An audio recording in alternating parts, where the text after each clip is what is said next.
кыяматта ушундай абалда тирилет. Ятахаббату шайтан минел мас. Сүткордон акча таап жегендер кыяматта жин тийген сыяктуу тирилет.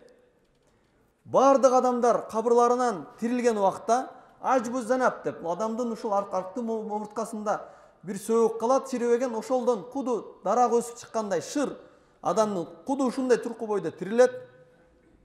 Сүннөткө отурузулган абалда, кийими жок абалда тирилип, сурак болгон жакка карап басып келет. Басып келатканда сүткорлук кылып жүргөн адамдар оңго, адамдар бир тарапка басса, акыл эси жайында. Алар оңго, солго басат. Өйдөнү карайт, ылдыйды карайт. Бир түшүнүксүз бир сөздөрдү сүйлөп, ошондой абалда, шерменде болгон абалда тирилип жөнөйт. Аны бардыгы тааныйт, бул сүткор адам экен. Туугандар, азыр уят болуштан аябай коркобуз, а? Азыр уят болгон болсо эчтеке эмес. Азыр риба кылбай койсом, үйүм эки аташ болбой калат экен. Бала чакам чоңойтат, эртең кыз узатсам же бала үйлөсөм, үйүм комфорт болбой калат экен. Элдер сөз кылат деп туруп, риба алам десеңиздер, тек коюңуздар. Кимдир бирөө сиздердин үйүңүздөр жаман десе, келбей эле койсун үйүңүздөргө. Ошондой кылып. Анткени бул дүйнөдө уят болуш эчтеке эмес. Адамга чоң кылып үй сап койсоңуздар деле жакпайт. Палан ушундай салып салды депчи. Бул каяктан акча таап атат депчи. Салбай койсоңуздар ам ушу бул палан жалко деп ырыскы Аллах Таала бербесе ченегенден акчасын албайсыз. Тек коюңуздар, анткени бул дүйнөдөгү уятчыл эчтеке эмес. Көп болсо кедей деген сөз болот. Бирок кедейчиликтен уялуу бул туура эмес. Бул кедейчилик, бул уят нерсе эмес туугандар. Чыныгы уят кедейчиликтен тосулам деп туруп, сүткор бол, банктан карыз алып же бирөөдөн карыз алып же болсом акчаны башка бир тууру бизнести кылам дебестен акча рибага берип, ошодон акча тапкан болгон болсо, кыяматта ушул эң оор абал. Оңго солду карап, өйдөгө ылдый карап, түшүнүксүз сөздөрдү сүйлөп, шерменде болуп тирилип калыштан Аллах өз сактасын. Ким ким риба жесе, азыр көрүп коесуң, кыяматта жинди болгон абалда. Азыр биздин түшүнүктүү сөз менен айтканда псих болгон абалда туулат. Бардык адамдардан кача турган адам бол. Бул адамды алысыраак болуп, уруу үрбесин, тебип үрбесин деген абалда. Ушундай шерменде болуп туулат. Жана аяттын уландысы залика би аннахум. Неге алар ушинтип туулат? Калу иннамал бай'у мислу риба. Анткени алар рибаны токтот десе, сүткорлугун токтот десе, сүткорлук деле сода сыяктуу. Содада мисалы бирөө машина алып сатат, бирөө картошка алып сатат, бирөө бир товар алып сатат. Пайда таап атпайбы? Алат, сатат үстүнө кошуп. Меники деле ошондой деп айткандык үчүн. Риба арам, бирок ошол нерсе рибаны кыла берет. Ушул сөздү айтат. Бул кыяс, өзү билесиздер.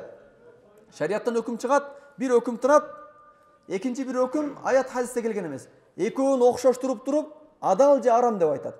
Бул адам муштахид эмес, алым эмес, бирок өзүнүн акылы менен сода сыяктуу эле да. Алып сатып атамбы? Ошондой эле. Мен акча берем, кайра акча алам. Сен деле малыңы насияга саткан болсоң, кымбатыраак сатасың го. Мен деле акчаны берем дагы насияга сатып атпаймынбы деп ушинтип күнөөсүндө турат. Ошондуктан бул адамдын азабы кыяматта жин тийген абалда тирилет. Ва халаллахул бай'a ва харрама риба. Аллах Таала рахмат кылып бизге айтат ушул аяттын уланысында. Аллах Таала рибаны арам кылды. Сүткорлукту арам кылды, соданы адал кылган. Аллах Таала чечкиндип айтып койду. Силер акылыңарга салып, шариатта өйдө төмөн куагыла. Аллах Таала соданы адал кылды, кыла бергиле каалагандай. Рибаны арам кылды, тийишпегиле.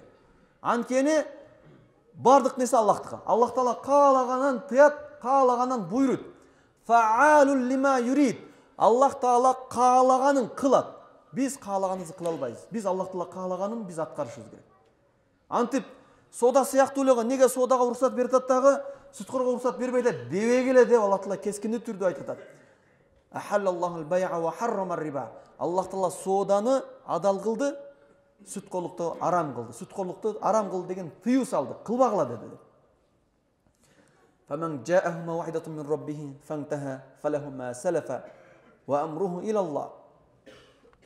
Кимге ушул аяттар жеткен болсо, насаат жеткен болгон болсо, жана өзүнүн сүткорлугунан тыйылган болсо, Аллах Таала ушул жерде ырайым кылдат. Фалаху ма салафа. Ал мурда өзү канча бирөөгө сүткорлук менен берген болсо, үстөк кошпостон мурунку акчасын кайтара ала берсин. Аллах Таала айткан жок. Сен күнөө иш кылып жүрдүңбү? Болду, ошо акчаңан үмүтүң үз деген жок. Бирөөгө мисалы 2 миллион акчаны демеге берди рибага. Ошо 2 миллионун кайра кайтара алганда токтот. 2 миллионду 3 миллион кылып бериш керекти берген эле да, 3 миллион кыла алба. Ал дагы тоба кылдыңбы? Кайтарып ал мурунку нерсени. Болду, токтот ушул нерсени. Ва амруху илаллах. Анын иши Аллахтын алдында. Эми ал дагы Аллах Таалага тоба кыл. Аллахым күнөөмдү кечир. Аллах Таала кечиреби же кечирбей коёбу, Аллах Тааланын өзүнүн иши. Бирок ушул жерде айтат, ким токтотсо, рибада тоба кылса, ушул аят жетсе, токтотсун, токтоткон жолу кандай?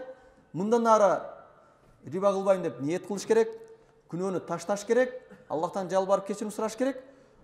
Бир тыйын да үстөк кошпостон өзүнүн мурунку акчасы канча болсо ошону гана кайтарып алынат, калганына тийишиленбейт.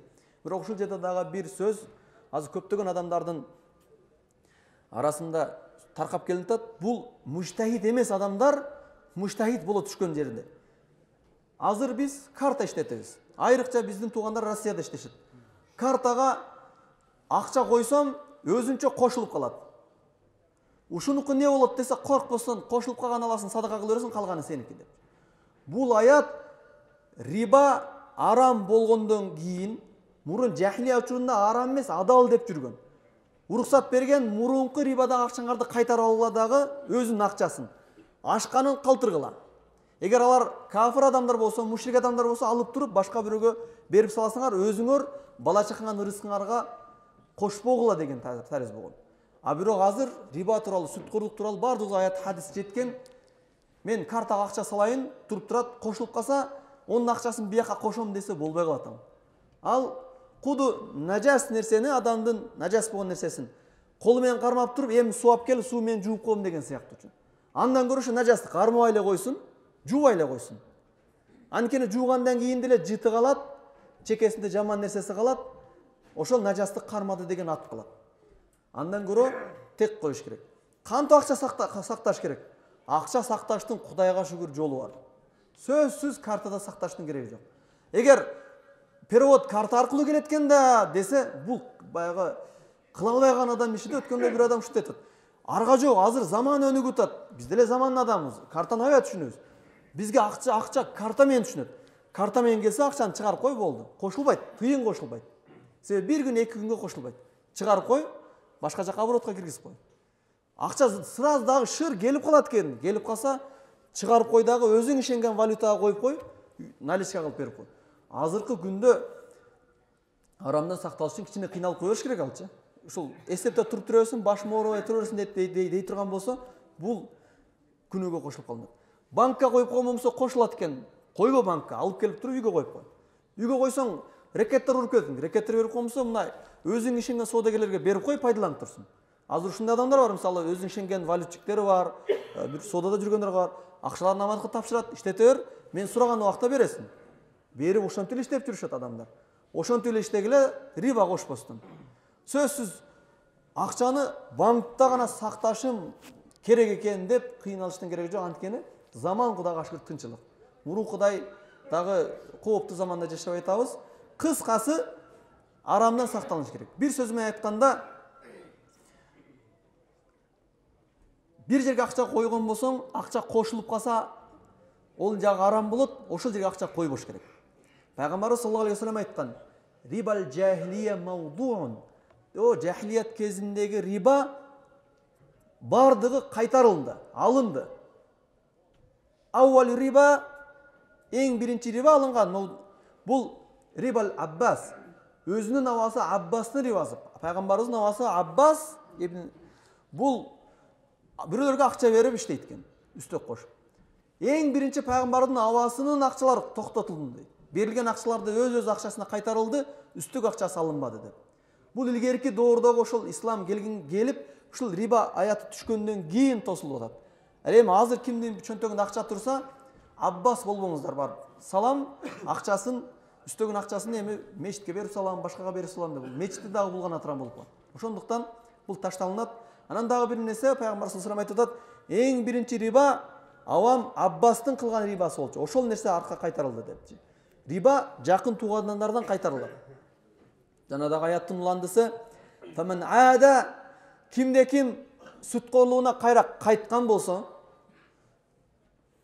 себеби бул сүткорлуктагы бир оору сыяктуу. Адам мас болгондо ошол нерсеге үйрөнүп калган сыяктуу. Уурулук кылып көнүп алганда уурулукка кайта турган деңгээлде. Бирөөнү өлтүрүп үйрөнүп алган болбосо өлтүргөнгө кайта турган сыяктуу эле риба дагы ушунун аркасынан кайта турган оору сыяктуу. Анткени шайтан азгырып турат. Кимде ким шайтанга азгырылып кайткан болсо, фа улаика асхабун нариху фиха халидун. Мына ошолор тозокко түшө турган адамдар. Түбөлүктүү тозокко түшө турган. Фиха халидун, түбөлүктүү калат ал жерде. Дагы Аллах таала ямхакуллаху риба ва юрби садакат. Аллах таала рибаны берекесиз кылды. Жок кылды, жана садака иштерди берекелүү кылды.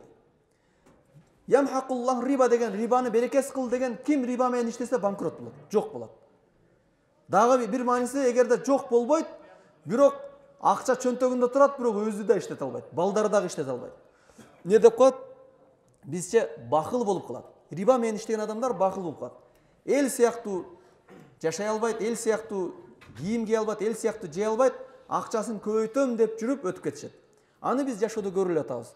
Акчалары бар, паланга берип койгом, пистанга берип койгом, тигини берип койгомун деп өзү кыйналып, майда чүйдө такси кылып жүргөн адамдар бар, риба менен иштегендер. Муну көрүп эле атабыз. Акчасы көп, бирөөлөргө берген, аяктан келсе мынча пайдам бар, бияка келсе мынча. Жада калса умрага мунтуп келишет. Насияга барып турайлы, акчаң паландан келсе бере калам. Жакындан тааныганчын айтасыз. Сиз бир аз тоба кылыңыз, жазмасчы. Ошо акчаны нак алып келиң. Анткени рибага берип койгон ал нерсени. Эгер да кичине коюп турса, ошол акчаны топтоп бекерге түшүп калат. Пайда көбүрөөк келип калыш керек. Туугандар, биз Аллах Тааланын аяттары менен ойношпошубуз керек. Аллах Таала биз нерсени айтып атабы, ушул нерсени биз өмүр бою унутпашыбыз керек, жана башкалар да унуттурбашыбыз керек. Кыяматта жооп беребиз. Акыркы аят: Я айюхаллазина аману тақуллаху ва дару ма бақия минар риба. Эй Аллахка иман келтиргендер, Аллахтан корккула. Жана рибадан калып кеткен нерсеңердин баарын токтоткула. Өзү эй Аллахка иман келтиргендер, Аллахтан корккула дегенин ичинде жалпы айтылат. Рибаны да кылбагыла деген, себеби эң оор күнөөлөрдөн. Жана да Аллах Таала баса белгилеп айтат: Ва дару, таштагыла ма бақия минар риба. Рибадан калып кеткен нерсеңердин баарын таштагыла. Эмне нерсе болсо ошонун баарын таштагыла, Аллах Таалага кайткыла деген. Анткени пайгамбарыбыз саллаллаху алейхи вассалам айткан, бул неме Абдулла ибн Мас'уд радыйаллаху анху риваят кылган хадисте: Ла'нар расул, Аллахтын элчиси каргады акилур риба ва муаккилуху. Рибаны, сүткордук жегендерди жана сүткордуктан жедирген адамдарды дагы Аллахтын элчиси каргады деген. Аллах Таала бизди мына ушундай күнөөдөн сактасын. Аллахтын каргышында калуудан өзү сактасын. Аллахтын элчисинин каргышында калуудан өзү сактасын.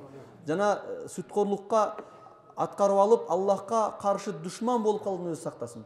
Баарыбызды Аллах Таала мына ушундай күнөөдөн алыс болуп, Аллахтын буйругун аткара турган, Аллахтын аязын уга турган пенделерин кылган болсун. Баарыбыздын үйлөрүбүзгө тынчылык жана береке берген болсун. Aqulu qawli hadha wa astaghfirullah li wa lakum. Assalamu alaykum wa rahmatullahi wa barakatuh.